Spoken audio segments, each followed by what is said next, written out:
नमस्कार साथियों, प्रताप क्लासेस के यूट्यूब चैनल पर आपका स्वागत है।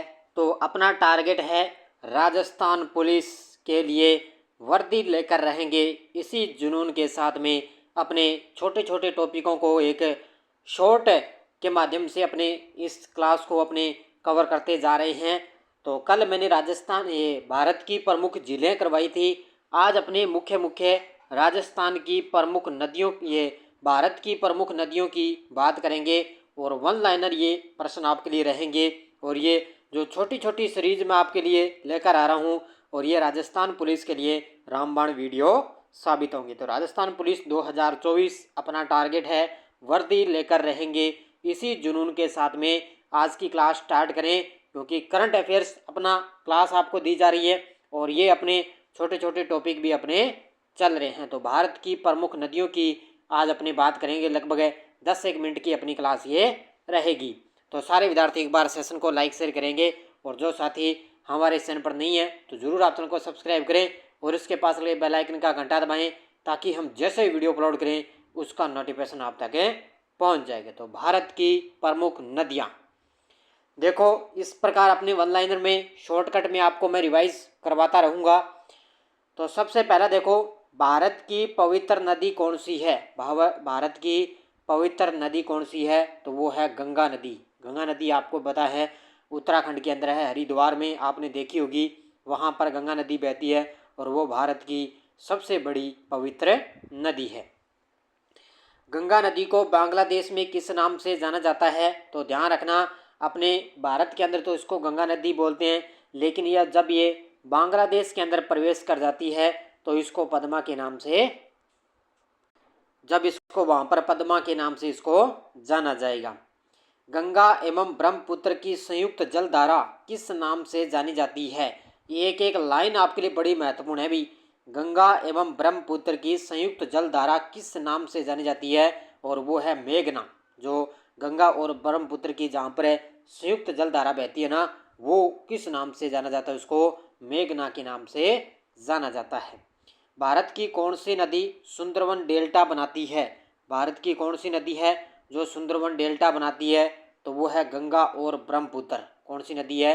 गंगा व ब्रह्मपुत्र नदी है, ये भारत के अंदर सुंदरवन डेल्टा बनाती है। उसके बाद में है सांगपो नदी किस राज्य से होकर भारत में प्रवेश करती है? सांगपो नदी किस राज्य से होकर भारत के अंदर प्रवेश करती है? तो अरुणाचल प्रदेश में। किस राज्य में? अरुणाचल प्रदेश से होकर ये भारत में प्रवेश करती है। तवा किसकी सहायक नदी है? तवा, तवा ध्यान रखना, नर्मदा नदी की सहायक नदी है। नर्मदा नदी आपको पता है गुजरात के अंदर बहती है और इसकी सहायक नदी है कौन सी? तवा नदी। किस नदी को बिहार का शोक कहा जाता है? कोसी नदी को। तो ये आप तो सभी जानते हो, जो बिहार का शोक है वो किस नदी को बोलते हैं? कोसी नदी को बोलते हैं। उसके बाद में है कौन सी नदी बंगाल का शोक कहलाती है? तो बंगाल का शोक है दामोदर नदी। अब ये शोक इसको क्यों बोलते हैं? क्योंकि यहाँ पर क्या है, अगर देखो दामोदर नदी में ज़्यादा बारिश के कारण इसमें क्या बाढ़ आ जाती है। तो बाढ़ आने के बाद में ये जो वहाँ के बंगाल वगैरह ना, उसमें जो है गांव वगैरह शहर वगैरह उसमें पानी भर जाता है, तो ये वहाँ पर ज़्यादा नुकसान होता है, तो बहुत से व्यक्तियों की मृत्यु भी हो जाती है, इसलिए उनको बंगाल का शोक कहते हैं, दामोदर नदी को। कौन सी नदी ब्रिंस द्रोणी से होकर बहती है? कौन सी नदी ब्रिंस द्रोणी से होकर बहती है? तो वो है नर्मदा नदी। कौन सी नदी है? नर्मदा नदी। केंद्र सरकार ने किस नदी को राष्ट्रीय दर्जा देने की घोषणा की है? केंद्र सरकार ने किस नदी को राष्ट्रीय दर्जा देने की घोषणा की? तो ये की है गंगा नदी को। किसको दी है? गंगा नदी को। प्रायद्वीपीय भारत की सबसे बड़ी नदी कौन सी है? तो प्रायद्वीपीय भारत यानी कि दक्षिण भारत की सबसे बड़ी नदी है गोदावरी। कौन सी है? यह है प्रायद्वीपीय भारत की सबसे बड़ी नदी। कौन सी है? गोदावरी। भारत में बहने के अनुसार भारत की सबसे लंबी नदी कौन सी है? अगर बहाव के बारे में देखें भी, सबसे ज़्यादा बहाव किस नदी का है? तो भारत की सबसे लंबी नदी है गंगा, क्योंकि बहाव बहने की दृष्टि से देखें तो गंगा नदी। कावेरी नदी कहाँ पर गिरती है? कावेरी नदी गिरती है बंगाल की खाड़ी में। कहाँ पर गिरती है? कावेरी नदी है ना, वो कहाँ पर गिरती है? बंगाल की खाड़ी में। पंजाब के निर्माण में सबसे महत्वपूर्ण नदी कौन सी है? अब देखो पंजाब में आपको पता है यहाँ पर तो सिंधु वगैरह है, झेलम नदी है, चिनाब नदी है, रावी नदी है, इनमें यहाँ पर ये बहती है। तो पंजाब का जो निर्माण करती है उसके अंदर महत्वपूर्ण नदी है वो है सिंधु नदी। कौन सी नदी पश्चिम की ओर बहती है और अरब सागर में गिरती है? तो वो है नर्मदा नदी। कौन सी नदी है ये जो पश्चिम की ओर बहती है और अरब सागर में गिरती है? कौन सी नदी होगी? नर्मदा नदी।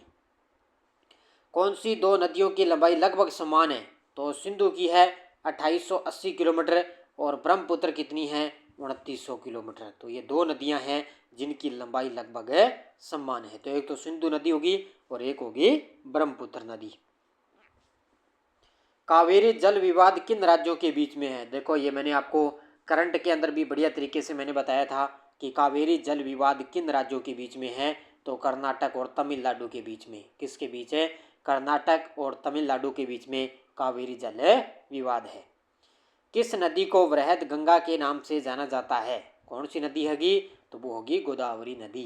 तो प्रायद्वीपीय भारत की सबसे बड़ी नदी है ना गोदावरी, उसी को वृहद गंगा के नाम से इसको जाना जाता है। कौन सी नदी अपना मार्ग बदलने के लिए प्रसिद्ध है? तो वो है कोसी नदी। कौन सी होगी? कौन सी नदी अपना मार्ग बदलने के लिए प्रसिद्ध है? तो वो है कोसी नदी। कौन सी नदी कपिल जलधारा प्रपात का निर्माण करती है? कौन सी नदी कपिल जलधारा प्रपात का निर्माण करती है? तो वो करती है नर्मदा नदी। देखो यहीं से भी घुमा फिरा कर क्वेश्चन यहीं से आ जाएगा, सीधा सीधा क्वेश्चन आएगा और उसको अपना आंसर पता नहीं हुआ, इसलिए मैंने ये छोटी छोटी सीरीज आपके लिए स्टार्ट कर दी है। अभी तक मान के चलो एक महीना, लगभग एक महीने से ज़्यादा आपके पास समय है, तो लगभग मैं यहाँ पे ये छोटे छोटे टॉपिक आपको क्लियर करवाऊँगा। तो कौन सी नदी कपिल जलधारा प्रपात का निर्माण करती है? नर्मदा। कौन सी नदी उड़ीसा का शोक कहा जाता है? उड़ीसा का शोक है ब्राह्मणी नदी। ये देखो ये तो आपने पहली बार ही पढ़ा होगा। तो बिहार का शोक आपने पढ़ा है, पश्चिम बंगाल का पढ़ा है, लेकिन उड़ीसा का शोक कौन सी नदी होगी? ब्राह्मणी नदी। वैनगंगा और पैनगंगा किसकी सहायक नदी है? ये कई बार आता है एग्जाम में, ध्यान रखना। वैनगंगा और पैनगंगा ये किसकी सहायक नदी है? तो गोदावरी नदी की है, ध्यान रखना। ये कई बार एग्जाम के अंदर क्वेश्चन आता है। उसके बाद में इंडो ब्रह्मा एक है। इंडो ब्रह्मा एक, ध्यान रखना, पौराणिक नदी है। क्या है? इंडो ब्रह्मा एक क्या है? पौराणिक नदी है। किस नदी पर सबसे लंबा सड़क पुल है? तो ये है गंगा नदी पर। किस नदी पर है सबसे लंबा सड़क पुल? किस नदी पर है? तो गंगा नदी पर। कौन सी नदी विश्व का सबसे बड़ा द्वीप माजुली द्वीप बनाती है? तो विश्व का सबसे बड़ा नदी द्वीप है माजुली, असम के अंदर है ये। और कौन सी नदी है? ब्रह्मपुत्र नदी। ध्यान रखना, विश्व का सबसे बड़ा द्वीप माजुली द्वीप है, असम के अंदर है ब्रह्मपुत्र नदी। नर्मदा नदी का अधिकांश भाग भारत के किस राज्य में बहता है? तो ये बहता है मध्य प्रदेश के अंदर। नर्मदा नदी का अधिकांश भाग भारत के किस राज्य में बहता है? मध्य प्रदेश के अंदर बहता है। नदियों को जोड़ने की योजना किसके शासनकाल में प्रस्तावित हुई थी? तो ये हुई थी राजग सरकार के समय। किसमें? राजग सरकार के समय नदियों को जोड़ने की योजना स्टार्ट हुई थी। कौन सी नदी रिफ्ट घाटी से होकर बहती है? तो वो है ताप्ती नदी। कौन सी है? ताप्ती नदी है ना, ये रिफ्ट घाटी से होकर बहती है। कौन सी नदी पर भारत व पाकिस्तान का जल समझौता हुआ? तो ये हुआ था सिंधु नदी पर। ये क्वेश्चन को लगा लो स्टार भी। कौन सी नदी है जिस पर भारत और पाकिस्तान का जल समझौता हुआ? और वो है सिंधु नदी। कौन सी नदी होगी? सिंधु नदी।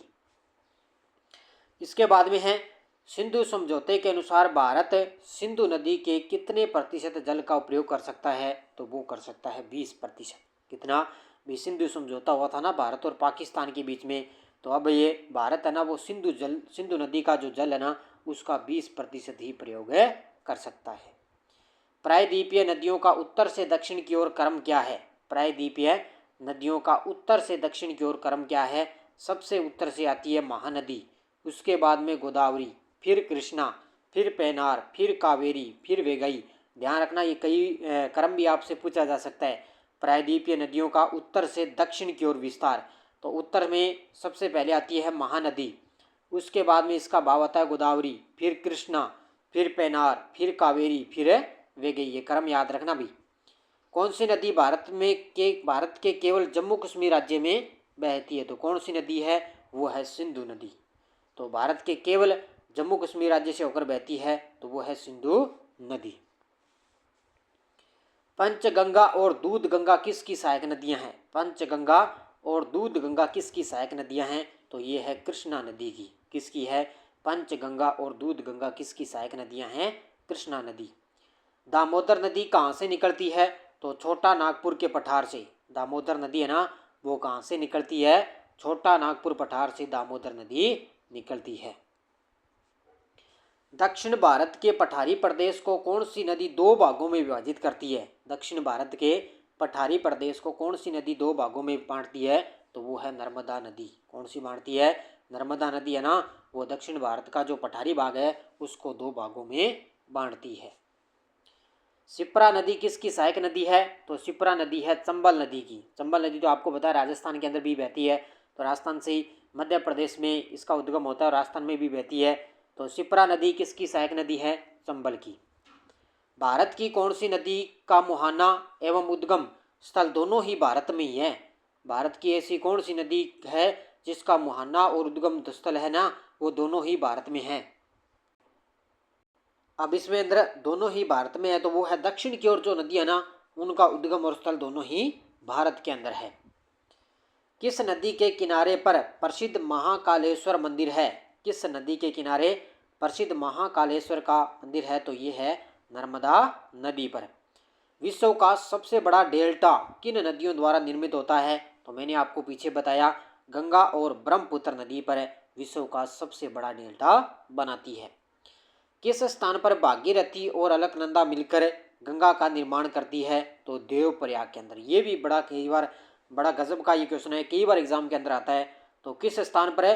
देवप्रयाग में भागीरथी और अलकनंदा मिलकर गंगा का निर्माण करती है। यहाँ से गंगा नदी बाद में कहलाती है और बांग्लादेश में जाने के बाद में वो गंगा नदी है वो पद्मा के नाम से जानी जाती है। इसके बाद में है अरावली पर्वत श्रृंखला किस नदी प्रणाली से विभाजित होती है? तो चंबल व साबरमती। तो ये तो आपको पता ही है, अरावली पर्वत श्रृंखला है जो राजस्थान के अंदर सबसे पुरानी पर्वत श्रृंखला है अरावली। तो इसके अंदर चंबल और साबरमती नदी प्रणाली से ये विभाजित होती है। लूणी नदी कहाँ गिरती है? लूणी नदी गिरती है कच्छ के रण में। कहाँ पर गिरती है? लूणी नदी कच्छ के रण में गिरती है। तिब्बत में मानसरोवर झील के पास कौन सी नदियाँ निकलती है? तिब्बत के अंदर मानसरोवर झील है, उसके पास से सतलज, सिंधु और ब्रह्मपुत्र ये तीनों नदियाँ निकलती है। कहाँ से? तिब्बत के अंदर मानसरोवर झील से। तो तीन नदियाँ निकलती है। कौन सी मुख्य प्रायद्वीप नदियाँ डेल्टा का निर्माण नहीं करती है? देखो, डेल्टा का निर्माण तो करती है गंगा और ब्रह्मपुत्र, और जो निर्माण नहीं करती तो वो है नर्मदा और ताप्ती नदी है, ये डेल्टा का निर्माण नहीं करती है। कौन सी नदी बांग्लादेश में जमुना के नाम से जानी जाती है? देखो, आप देखो, गंगा नदी को जो है बांग्लादेश में पद्मा के नाम से जानते हैं और वहीं पर बांग्लादेश में जमुना के नाम से ब्रह्मपुत्र नदी को जाना जाता है। किस नदी को दूसरी गंगा के नाम से जाना जाता है? तो वो है कावेरी नदी को। कौन सी नदी है जो दूसरी गंगा के नाम से जानी जाती है? तो वो कावेरी नदी। और बांग्लादेश में जमुना के नाम से जानी जाती है ब्रह्मपुत्र, और पद्मा के नाम से गंगा नदी जानी जाती है। तो ये 46 जो है वन लाइनर क्वेश्चन थे जो मैंने आपको रिपीट करवा दिए। एक और अंतिम देखो, पेनार की सहायक नदियाँ कौन सी है? तो पापादनी और चित्रावती ये है पेनार की सहायक नदियाँ। तो पापादनी और चित्रावती ये पेनार की सहायक नदियाँ हैं। तो ये थी आज की अपनी छोटी सी क्लास। एक शॉर्ट वीडियो के माध्यम से मैं आपको रिवाइज करवाता रहूँगा। अब कल कई साथी कह रहे थे कि सर इनकी पीडीएफ कहाँ मिलेगी? पीडीएफ आपको एक बार नहीं मिलेगी। पीडीएफ तो फिलहाल तो आपको ये टेलीग्राम पर ही मिलेगी, लेकिन एक बार आपको टेलीग्राम पर ये पीडीएफ नहीं मिलेगी। लगभग मैं ये छोटे छोटे वीडियो के माध्यम से लगभग 10 क्लासें मैं आपको करवा दूंगा ना, उसके बाद में एक साथ ही पीडीएफ मैं टेलीग्राम पर डाल दूंगा ताकि आप बढ़िया तरीके से उनका दोबारा आप रिवाइज कर लेना। एक बार ये वीडियो आप देखें, उसके बाद में मैं पीडीएफ आपको टेलीग्राम पर डाल दूंगा, तो उसकी चिंता मत करना। बस आप ये छोटी छोटी क्लासें आप देखते रहना, और जो भी साथी इस चैनल पर नहीं है तो आप दोस्तों को वीडियो के साथ शेयर भी किया करो, ताकि कोई साथी ऐसे जो है छोटी छोटी वीडियो का ध्यान कर सकता है। तो धन्यवाद। जय हिंद, जय भारत।